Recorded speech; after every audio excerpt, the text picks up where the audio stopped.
I apologize that I couldn't be here in person to give my talk, but I hope you'll find my virtual self just as enlightening and entertaining. I always like to start off with a good quote, and this is one of my favorites. Until I feared I would lose it, I never loved to read. One does not love breathing. This is a quote by Harper Lee from To Kill a Mockingbird, and for me, it perfectly sums up the role that reading has played in my life. I was lucky that my parents valued a reading habit, and from a young age, they would read with me every single night until I was old enough to read by myself. Since then, I've read something almost every single day. As I'll discuss in my talk, the benefits of reading are numerous and far and wide, and that's why I'm so glad that I have a reading habit and why I want to encourage all of you to make it a part of your lives as well. But we'll also discuss the fact that reading rates have been declining over the last decade in the United States. We'll explore why that's happening, look at options for what we can do to make reading an important part of our lives once again. Let's start with the good stuff, the benefits of reading. On the surface, we've all heard the idea that reading makes you smarter. We have to see about the smarter thing, but it does make you more knowledgeable. Because when you read, no matter what you're reading, whether it be fantasy or a rom-com or a biography, you're gaining some kind of knowledge, whether it be actual information and statistics or simply a new perspective about a topic that you just didn't know. And so you'll gain knowledge, and in that way you'll become more learned, which is different than being smart or gaining smarts, but you will definitely gain knowledge. Now this one applies to your concentration and your memory, and then stress reduction, as well as better test scores. According to the Fisher Center for Alzheimer's Research Foundation, they did a survey on elderly patients, and they said the findings add to growing evidence that mental challenges like reading and doing crossword puzzles may help to preserve brain health and stave off symptoms of Alzheimer's in old age. This is incredibly valuable because Alzheimer's is a very debilitating disease to have, and the fact that if we put in this effort when we're younger, it can have this impact years down the road. But preserving brain health should be something that's of concern to everybody, not just elderly people who are at risk for Alzheimer's, but anybody who just simply wants to preserve the sharpness of their brains and continue having the brain power that they do now. And I hope that's everybody here, definitely me as well. Another thing that has to do with brain health and overall mental health is stress reduction. According to the National Alliance on Mental Illness, a 2009 study at the University of Sussex found that reading can reduce stress up to 68%. This is a truly astounding number, something all of us desperately stressed out high schoolers very much need, myself included. And it becomes even more significant when we look at the mental health crises that our country has been going through that were exacerbated by the pandemic. And so this one is incredibly important, and it's amazing that the act of reading, you just sit down for 20 minutes and it can reduce stress, maybe not up to 68%, but you will feel some sort of stress reduction if you're actually enjoying what you're reading. And finally, perhaps the thing that all of us students are most concerned about, better test scores. As we all start to take AP exams, the PSAT, SAT, ACT, whatever it may be, all of these tests almost certainly have some portion that requires reading comprehension. And how do you improve reading comprehension? You read, no duh. According to the American Library Association, they did a survey on 4th grade students who were taking their reading assessment. The 3/4 of students who reported reading for fun on their own time once a week or more performed at the high end of the basic level. Scores from 208 to 237 on the NAAP reading assessment test. And this makes sense if you truly look at it, because when you take these standardized tests, a lot of them have high-level passages that you need to be able to read, synthesize, digest, answer questions about quickly, because these tests are typically timed. And the only way that you can truly get that kind of speed is by consistently reading. And also on the grammar section of the SAT or the ACT, by reading, you understand how these conventions work in real-life scenarios rather than just doing some practice on vocab. You'll see it in context, which will truly help improve your test scores. And so we see all these benefits of reading, and the question that must emerge is, we all know that these happen, so why aren't we reading more? According to the World Economic Forum, the time an average American spends reading declined from 23 minutes in 2004 to just 16 minutes in 2019, according to new research. This is truly a sad thing because we're now reading less when we know and we have newer and newer studies coming up that tell us just how important reading is, but we just haven't been doing it. And among my peers and among all your classmates, it's pretty much the same.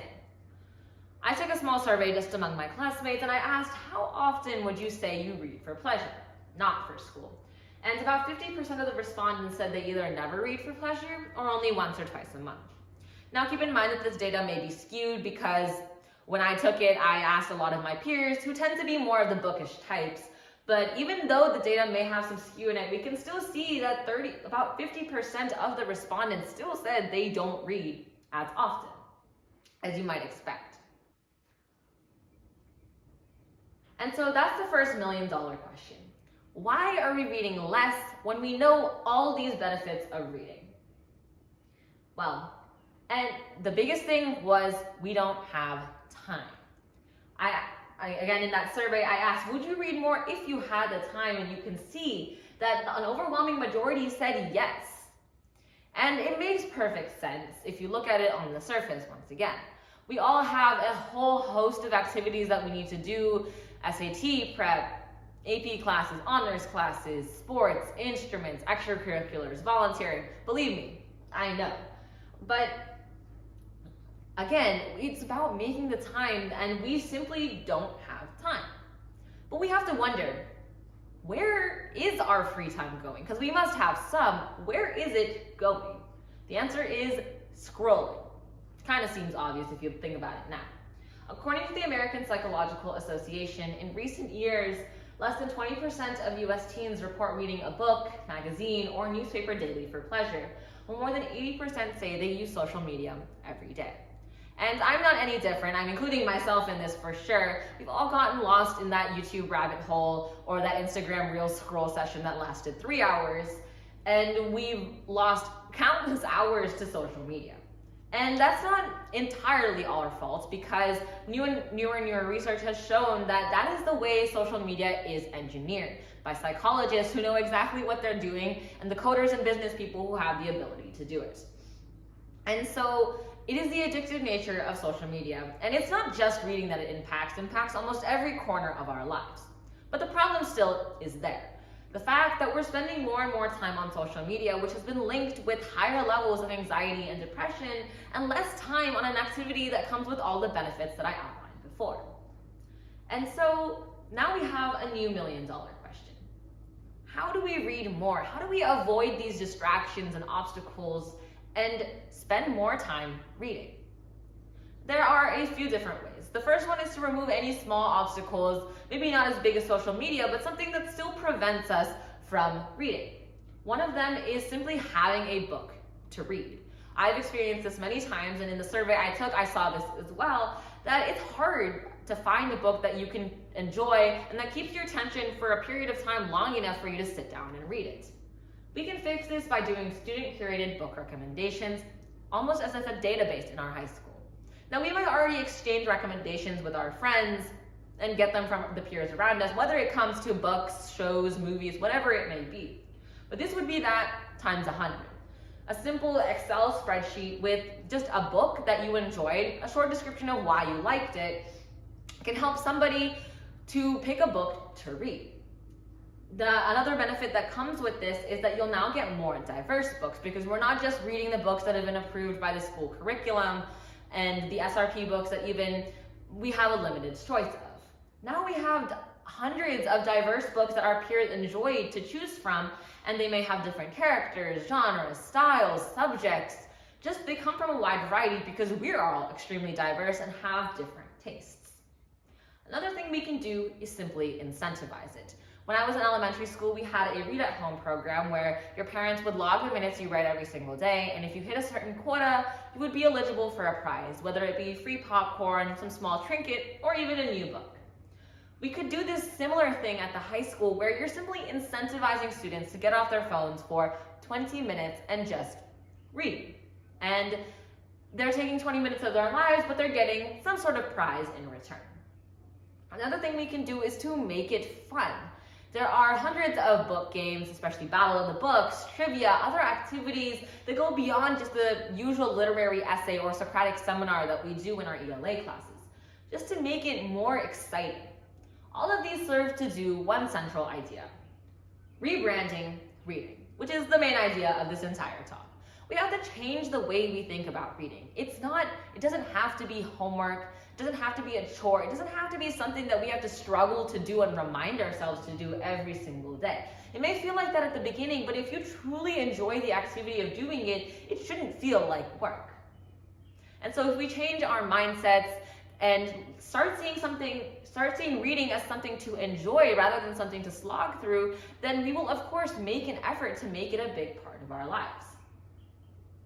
And so I have a challenge for you. After my talk, after this event, and you see everyone else's talks, and you go home and you've done everything that you need to do, just find 20 minutes. Grab any book. I don't care if it's Pete the Cat, Junie B. Jones, or War and Peace, but anything that can keep your attention for 20 minutes, something that you enjoy. And set a timer for 20 minutes, sit in a cozy chair, and just read. This will serve to do a couple things. Number one, it will show you that if you truly try to make time to read, you can definitely find the time. You just have to be intentional about it. And number two, you may realize just how much you enjoy sitting there and getting lost in a book. Because I think a lot of us find that getting to the point of actually reading a book is the difficult part, but when we actually get there, we find it incredibly relaxing and rewarding. At least I do, and I hope you do as well. So this is my challenge to you after my talk is done. And so I'll leave you with a final quote to perhaps encourage you a little bit more. This is one by George R.R. Martin, the author that wrote the books that were turned into the award-winning Game of Thrones series. A reader lives 1,000 lives before he dies. A man who never reads lives only one. Thank you.